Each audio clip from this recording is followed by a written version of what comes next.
இருக்கும் பத்திரிகை நண்பர்கள் மற்றும் விருந்தினர்கள் அனைவருக்கும் வணக்கம். தங்கம் பேசிக்கிட்டு இருக்கும் பொழுது பிரமிழ்னு ஆரம்பித்தோன்னா நான் லேசாக பத்திரிக்கையாளர்லாம் பார்த்தேன். ஆகா, என்னடா பிரமிழ்னு ஆரம்பிக்கிறாங்க, மத்தியானம் 3 மணிக்கு வைக்கும்போது நினச்சோம் இது தீவிர இலக்கிய கூட்டமாக இருக்கும் போல இருக்கே அப்படிங்கிற அச்சத்தில் எல்லோரும் பார்த்தாங்க. ஆனால் அதை பிரமாதமாக தங்கம் கொண்டு வந்து முடித்தார். அப்படி எழுதின பிரமிழ், இப்படி கொண்டாடப்பட்ட பிரமிழ் எழுதின ஒரு வரி போதுமானதாக இருந்தது இந்த கதையை செய்வதற்கு அப்படின்னு. பிரமிழ் எழுதினதிலே சிறந்த எழுத்தாளர்னு எழுத்தாளர்களால் கொண்டாடப்பட்டவர். தி. ஜானகிராமன் சொல்கிறாரு, மாமேதை பிரமிழ்கிறார். சீசு செல்லப்பான்னு ஒருத்தர் இருந்தார். எல்லா எழுத்தாளர்களும் விமர்சிக்கிற ஒரு விமர்சிப்பதை எழுத்தாக வச்சுருந்தவர். சீசு செல்லப்பா வாடிவாசலில் எழுதினவர். எல்லாரை பற்றி ஒரு கருத்து இருக்கும். அவர் சொன்னார், பிரமிழை பற்றி உரைநடையின் உச்சபட்சத்தை சாத்தியமாக்கியவர் பிரமிழ்னார். அப்போ யார் எழுத்திய வேலையாக எழுத்திய தவமாக இருந்தார்களோ அவர்களெல்லாம் கொண்டாடிய ஆள் பிரமிழ். பிரமிழ் எழுதினதில் நமக்கெல்லாம் புரிஞ்ச ஒரு கவிதை இருக்குது. தங்கத்துக்கு வெற்றிமாறன் சாருக்கெல்லாம் நிறைய புரிஞ்சிருக்கு. நமக்கெல்லாம் புரிஞ்ச ஒரு எளிய கவிதை இருக்குது. என்னென்னா, சிறகிலிருந்து உதிர்ந்த சிறகிலிருந்து பிரிந்த இறகு ஒன்று. ஒரு பறவை பறக்குது, சிறகிலிருந்து ஒரு இறகு மட்டும் பிரிஞ்சிருச்சு. சிறகிலிருந்து பிரிந்த இறகொன்று காற்றின் தீராத பக்கங்களில் பறவையின் கதையை எழுதி செல்கிறதுன்னு சொல்லுவார். ஒன்று தான் உதிர்ச்சு. அந்த உதிர்ந்த ஒத்த சிறகு காற்றுல ஆடிக்கிட்டே இருக்கு இல்லையா, அது என்ன செய்யுது அப்படின்னா, அந்த பறந்து போன பறவையினுடைய வரலாறை எழுதிக்கிட்டு இருக்கு, அந்த கதை எழுதிக்கிட்டு இருக்கு பாரு. இது ஒன்று தான் பிரமிழ் கவிதையில் நமக்கெல்லாம் புரியும். இதுக்கப்புறம் புரியணும்னா தொடர்ந்து மற்ற எழுத்தாளர்லாம் படிச்சுட்டு பிரமிழ்கிட்ட வந்தால் புரியும். இந்த கதை அமீர் அவர்கள் இறைவன் மிக பெரியவனுங்கிற தலைப்பை நான் சொன்னேன். இதை வச்சு எடுக்கிறதுக்கு உங்களை விட பொருத்தமான ஒரு ஆள் இருக்கவே முடியாது அப்படின்னு. ஏன்னா தன் பேச்சின் முழுவதும் எந்த பேச்சு, அது அரசியல் பேச்சாக இருந்தாலும் சரி, சண்டை போடுறதா இருந்தாலும் சரி, அமீர் யாராவது ஒருத்தனை திட்டுறதா இருந்தால் கூட இறைவன் மிக பெரியவன், சாந்தி சமாதானம் உண்டாகட்டும் சொல்லிட்டு தான் சண்டைக்கு போவார். அது வாழ்நாள் பூரா அதை சொல்லிக்கிட்டே இருக்கிறதுனால இந்த இறைவன் மிகப்பெரியவன் அமீர் பெயரால் அமீரின் இறைவன் மிகப்பெரியவன் வர்றதான் ரொம்ப சரி. இந்த வெற்றிமாறன் அவர்களும் தங்கம் அவர்களும் கதை எழுதுனாங்கிற தவிர இதை பற்றி எனக்கு வேறு எதுவுமே தெரியாது. எனக்கு இந்த டிசைனே அவர் நேற்று காமிச்சார். ஆனால் ஒரு 3-4 நாள் முன்னாடி டைட்டில் சொன்னார் என்கிட்ட. இந்த டைட்டில் சொன்னோன்னே நான் சொன்னேன், ஏற்கனவே நம்ம 2 பேரும் எல்லோரும் திட்டுறாங்க. நான் ஒரு பக்கம் ஆண்டவர்னு ஒரு படம் எடுக்கிறேன், நீங்கள் ஒரு பக்கம் இறைவன் மிக பெரியவன். 2க்கும் யுவன் சங்கர் ராஜா மியூசிக்கு நல்லா இருக்குங்க அப்படின்னு அவர் சொன்னார். எங்கள் நோக்கத்தோடய செய்கிறோம், நம்ம சும்மா தான் செய்கிறோம். கரெக்டு, நீங்கள் எல்லாத்தையும் கை கொடுக்கணும் தான் விரும்புகிறீங்க. எய்த்தாப்பில் வர்றவன் பூரா நகைச்சுத்தியோடய இருக்கானே, கையை கொடுத்தா அப்படிமா என்னடானா அவன் நகைச்சுத்தி வச்சுருப்பான். நம்ம போனது கை கொடுக்கத்தான் கிட்ட. அப்புறம் தங்கம் பேசும்போது இன்னொன்று எனக்கு பகீர்னுச்சு. தாமரையின் குணம் என்ன தெரியுமா ஆரம்பித்தார். என்னடா தாமரையின் குணம் என்னன்னு தெரியுமா கேட்டார். சொன்னா, எதுவெல்லாம் இன்றைய நேரத்தில் இந்த தேசத்தில் தாமரையின் குணம் இல்லையோ அதையெல்லாம் சொல்லிக்கிட்டே இருக்காரு. சகிப்புத்தன்மை இருக்குங்கிறாரு, பரந்த மனப்பான்மை இருக்குங்கிறாரு, விசால பார்வை இருக்குங்கிறாரு. சொல்லிக்கிட்டு இருக்கும்போது தங்கத்துக்கு யோசனை வந்துருச்சு. ஆகா, தாமரைன்னு சொல்லிவிட்டு இவ்வளவு நல்ல குணத்தை சொல்கிறமேன்ட்டு அவர் சிறந்த கதாசிரியர் அப்போ தான் புரிஞ்சுட்டேன். சொல்லிட்டு அதை டக்கு நிப்பாட்டி, அது வெண்டாமரை அப்படின்னாரு. அதாவது நம்ம ஒரு கருத்து சொல்கிறோம், படம் எடுக்கும்போது தெரியும் இவ்வளோதான் வருது அப்படின்னு. தெரிஞ்ச உடனே திருத்திடணும். ஆகா சரியில்லை, வண்டியை திருப்புன்னு. அப்படி நீ தங்கம் பேச பிடிச்சது உயர்ந்த குணமுள்ள தாமரைன்னு சொல்லிவிட்டு தப்பாக புரிஞ்சுக்குவாங்களோ, அது வெந்தாமரைங்க அப்படின்னு. அதனால இப்படி ஒவ்வொன்றும் அரசியலாக இருக்கிறது காலகட்டத்தில் அமீர் அவர்கள் இந்த படம் அரசியல் பேசுதான்னு எனக்கு தெரியாது, சரியா?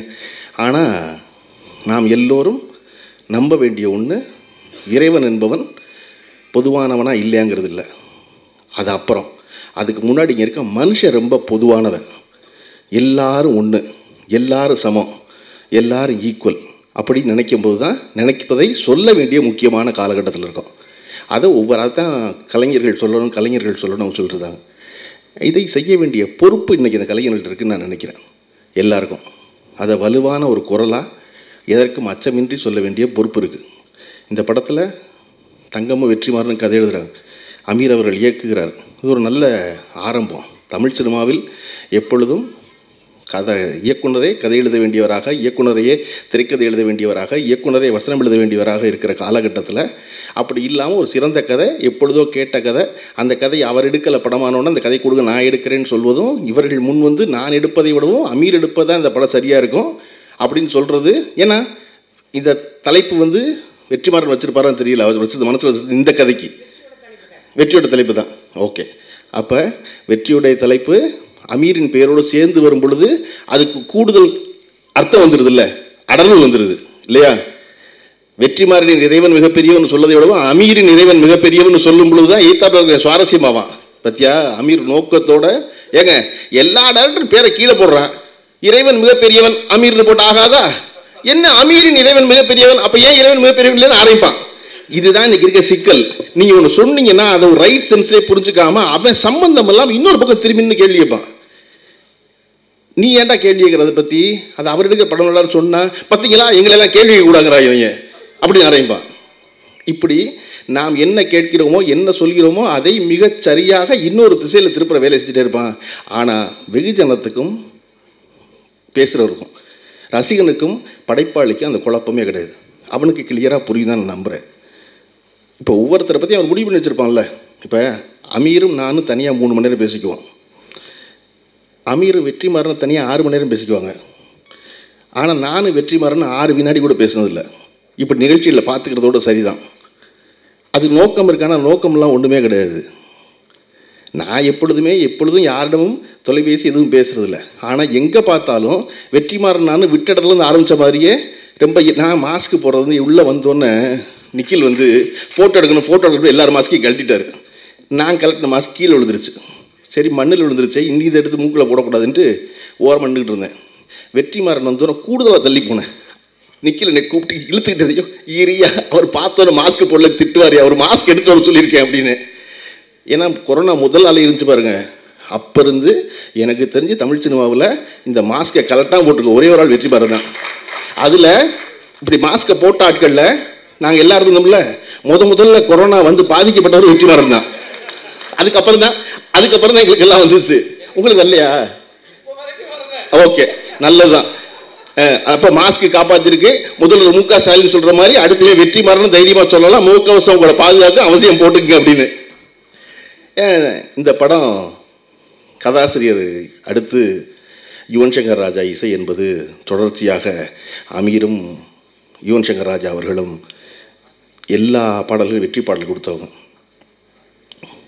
அமீர் இப்போ சமீபத்தில் பேட்டியில் சொல்லியிருந்தார், இப்போ எல்லோரும் மேக்கிங் வீடியோ பண்ணுறாங்க, எனக்கு ரொம்ப பிடிச்சிருக்கு அப்படின்னு சொல்லிட்டு, நானும் இவனுக்கு கம்போஸ் பண்ணுறது மேக்கிங் வீடியோ எடுத்தால் என்ன நடக்கும் அந்த ரூமில் அப்படின்னு.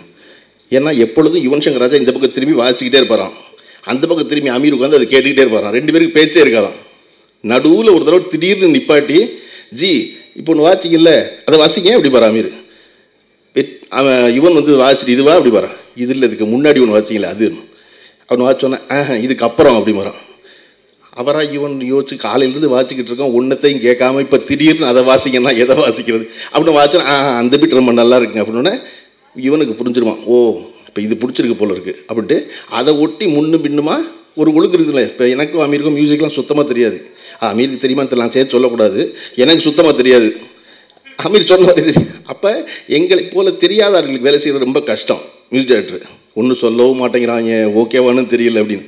அப்படி ஒரு 2 பேரும் சேர்ந்து இந்த இவ்வளவு சிறந்த பாடல்கள் வருவதற்கான காரணம் மனம் 2 ஒன்று புரிஞ்சுக்கிறது தான். அமீர் படம் இப்படி வரும், இதெல்லாம் செய்வார், இவ்வளவு நேர்த்தியாக எடுப்பார் அப்படிங்கிற நம்பிக்கையும் அமீருக்கு யுவன்கிற நம்பிக்கை. அதெல்லாம் நிறைய வாசிச்சுட்டு போகிறார் அவர். அதில் சரியானது ஒன்று நமக்கு என்ன பிடிச்சிட்டு சொல்கிறோமோ அதை சரி பண்ணி நமக்கு கொடுத்துருவார் நல்ல பாட்டா அப்படின்னு இருக்க நம்பிக்கை தான் இந்த மிகச்சிறந்த பாடல் கொடுக்குது. எப்பொழுதும் பரஸ்பரம் மனிதனுக்கு தேர்ந்த நம்பிக்கை தானே. ஒரு நடிகர் நடிக்க கூப்பிட்றோம், வந்துடணும். அமீரனை சொன்னார், இந்த இறைவன் மிகப்பெரிய படம் பண்ணுறேன் நீங்கள் வந்துருங்கன்னாரு. இந்த படத்தில் எல்லாரும் என்ன செய்கிறாங்கன்னு தெரியும். ராம்ஜி ஒளிப்பதிவு பண்ணுறாரு, நிக்கில் பிஆர்ஓ பண்ணுறாரு, அவர் தயாரிக்கிறாரு. அந்த தயாரிப்பாளர் சொல்கிறேன், தயாரிப்பாளர் உங்களுக்கு எனக்கு இதான் ஃபஸ்ட் டைம் பூ கொடுக்குறது, எனக்கு இதான் ஃபஸ்ட் டைம் மேடையில் பேசுகிறது, எனக்கு இதான் ஃபஸ்ட் டைம்னு சொல்லிட்டு இருந்தார் ஜாஃபர் அவர்கள். உங்களுக்கு இன்றைக்கி ஃபஸ்ட் டைமாக வீட்டுக்கு போனோடனே அமீரை வச்சு படம் எடுத்த அத்தனை தயாரிப்பாளர் உங்களுக்கு ஃபோன் பண்ணுவாங்க. நீங்கள் உங்களுக்கு அதிர்ச்சியில் பார்ப்பீங்க, என்ன இவர் கூப்பிட்றாரு அப்படி இருப்பீங்க, ஏயா அப்படிமா. அதனால தான் அமீர் அதை ஆரம்பிக்கும் போதே என்னைய வச்சு எடுக்கிறது ரொம்ப கஷ்டம் அப்படிங்கிறாரு. ஆனால் உங்களுக்கு அது எவ்வளோ ஈஸின்னு இந்த படத்தில் தெரிஞ்சிடும். ஒரே ஒரு சிக்கல் என்ன, டேரக்டர்ஸ் வச்சு படங்கள் என்ன சிக்கல்னா, அந்த டேரக்டர்ஸை முழுமையாக நம்பணும். ஒருத்தர் படம் கொடுத்துருவோம், டேரக்டரை கூட்டு வந்துடுவோம், அந்த டேரக்டரை வச்சு தான் 30 கோடி ரூபா செலவழிக்க போகிறோம், 10 கோடி ரூபா செலவழிக்க போகிறோம், 1 கோடி ரூபா செலவழிக்க போகிறோம், எதுவாக செலவழிக்க போகிறோம். ஆனால் கூட்டு வந்த முதல் நாள்லேருந்து அவனை அவநம்பிக்கையாகவே வச்சுருந்தீங்கன்னா அவன் எப்படித்தான் உங்களோட இணக்கமாக இருப்பான்? எடுக்கிறது முடிவு பண்ணிட்டீங்க, அவன் தான் தலைவன், அவன் தான் முடிவு பண்ண போகிறான். இதுக்கு தான் உங்களுக்கு யுவன் சங்கர் ராஜா அமீர் கதையெல்லாம் சொன்னேன்னா, ஒருத்தர் வச்சுருந்த நம்பிக்கை அதை செய்வாங்கன்னு விட்டுருணும். அதை அப்போ இவங்கெல்லாம் இந்த வேலை செய்கிறாங்க தெரியும். நான் என்ன செய்கிறேன்னு இருக்குல்ல, அமீர் எனக்கு ஃபோன் பண்ணி வந்துருங்கன்னாரு. வந்துடுறேங்கண்ணே, நேற்று நான் ஊர்லேருந்து வந்துக்கிட்டு இருக்கேன், நத்தத்துலேருந்து, ஒரு ஸ்டில் எடுக்கணும் வாங்கன்னாரு. வந்துடுறேங்க. இப்போ ஸ்டில் எடுக்கணும்னா எதுக்குன்னு எனக்கு தெரியாது. இல்லை இதில் குதிக்கிற ஆள் நானா இல்லை வாசல் இருக்க போகிற ஆள் நானான்னு எனக்கு தெரியாது. மொட்டையாக ஸ்டில் எடுக்கணும் வாங்கன்னாரு. சரின்னு வந்துட்டேன். வந்துக்கிட்டு இருக்க வழியில் வெள்ளை சட்டை போட்டு வாங்கன்னாரு. அடுத்து சரிங்க அப்படின்னு நான் முகத்தை குளிச்சு இழிச்சிட்டு எல்லாம் பண்ணி பயணத்தில் தான் குளிச்சு இழிச்சிட்டு ஒரு வெள்ளை சட்டையை போட்டு, ஒரு கொஞ்சம் ஆஃப் ஒயிட்டாக இருக்க ஒரு சட்டையை போட்டு, அவர் வெள்ளை சட்டை சொன்னார். நம்மக்கிட்ட ஒரு ஆஃப் ஒயிட்லாம் சட்டை இருக்குது, ஆனால் அவர் வெள்ளை சட்டை தான் கேட்பார். ஏன்னா வெள்ளை சட்டையை சொல்லிட்டார் அப்படின்ட்டு என்னுடைய காஸ்டியூமர்கிட்ட சொல்லி ஒரு வெள்ளை சட்டை பழைய சட்டை ஒன்று இருந்துச்சு, அது எடுறா அப்படின்னு. அது கொஞ்சம் பத்தாமல் இருக்கும், லேசாக டைட்டானா. டேய் எடுறா, போய் இந்த மஞ்சள் சட்டையோட போனால் ஏதாவது சொல்லுவாங்க அவங்க அப்படின்ட்டு மடித்து வச்சுக்கிட்டு அமீர் ஆஃபீஸ்க்குள்ளே வர்றேங்க. உள்ளே நுழைஞ்சு முதல் காலடி வைக்கிறக்குள்ள அமீர் அடிச்சுட்டு, சார் மஞ்சள் சட்டை போட்டு வந்திருக்காரு சார் இவர் அப்படின்னா. நான் சொன்னிட்டு இருக்குடா உள்ளேயாவது வந்துடுறேன்டா, உள்ளே வர்றதுக்குள்ளே கம்ப்ளைண்ட் பண்ணாங்க விட்டு நேராக அமீர்கிட்ட போய் ஒரு வெள்ளை சட்டை இருக்குது, ஸ்டில்லு தானே எடுக்க போகிறீங்க அப்படின்னு. ஆமாம் ஏன் இல்லை கொஞ்சம் டைட்டாக இருக்குது, 10 செகண்டுக்கு மேலே வகுத்த உள்ளே எடுத்துட்டு நிற்க முடியாது அந்த சட்டையை போட்டால், இருங்க வச்சுருக்கேங்க அப்படின்னு சொல்லி எடுத்து காமிச்சேன். நான் என்ன முடிவு பண்ணா, ஒரு டேரக்டர் வர சொல்கிறாரு, ஸ்டில் எடுக்கணுங்கிறாரு, வெள்ளை சட்டை கொண்டு வாங்குறாரு, எடுத்துகிட்டு போக வேண்டியதானே. எதுக்கு, என்ன பண்ண போகிறீங்க, நான் என்ன செய்யணும் அப்படின்னு இத்தனை கேள்வி கேட்டோம்னா அந்த டேரக்டர் படத்துக்கு போகவே கூடாது. நம்ம அந்த டேரக்டர் கூப்பிட்ற நிகழ்ச்சிக்கு போகவே கூடாது. ஒன்று நீ முழுமையாக அவனை ஒப்பட சரின்னு சொல்லிடு, சொன்னால் போ டேரக்டர்கிட்ட. இல்லாட்டினா படம் பண்ணுறதுக்கு ஊர்பட்ட பேர் கார் கதவை திறக்கிற டேரக்டர் இருக்கானே, அவனை வச்சு எடுத்த வேண்டியதாலும் நீ படத்தை. அப்போ நான் கடைசியில் தெரிஞ்சு இவ்வளவு பாடுபடுத்துறது அமீர் எதுக்குன்னா வெளியே வைக்கிற பேனருக்குன்னு. வெற்றி மாதிரியே நான் உள்ளே நுழைஞ்சோன்னே, என்னடா இவ்வளோ பேனர் வச்சுருக்கீங்க, படம் ரிலீஸ்னு கமலாத்திரியில் டிக்கெட்டு கட்டுற போகிறாங்க, போய் ரைட்டில் பேனர் லெஃப்டில் பேனர் எல்லாம் வைக்கிறது இருக்குல்ல. அப்போ ஒரு எந்த வேலையை செஞ்சாலும் அந்த ஓவியமாக நேர்த்தியாக பெருசாக தான் மனம் விரும்பியபடி செஞ்சிடணும்னு மெனக்கெடுவார் அமீர். இந்த ஒரு ஸ்டில்லுக்கும் நாங்கள்லாம் சேர்ந்து வெள்ளை சட்டை போட்டு எடுத்த ஸ்டில்லுக்கும் அந்த ஆஃபீஸ் 3 நாளாக வேலை பார்த்துருக்கு.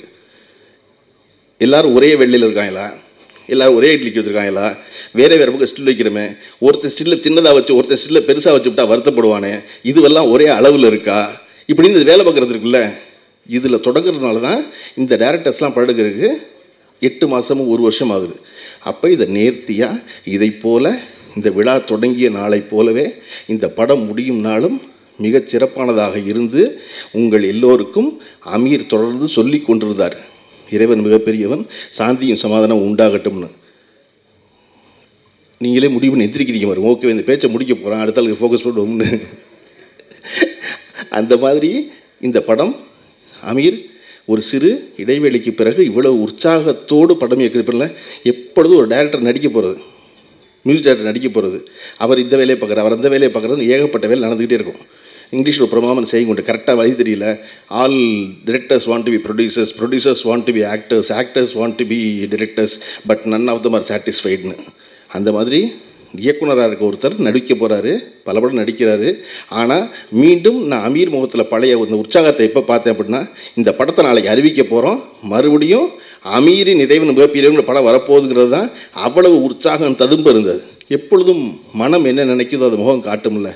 அப்படி கிட்டத்தட்ட ஒரு 2-3 ஆண்டு இடைவெளிக்கு பிறகு மறுபடியும் அமீர் முகத்தில் உற்சாகம் பார்த்தேன். அந்த உற்சாகம் திரையரங்கு படம் வெளியாகும் பொழுது ரசிகர்கள் முகத்திலும் அந்த உற்சாகம் தொற்றட்டும்னு வாழ்த்தி விடைபெறுகிறேன். நன்றி, வணக்கம்.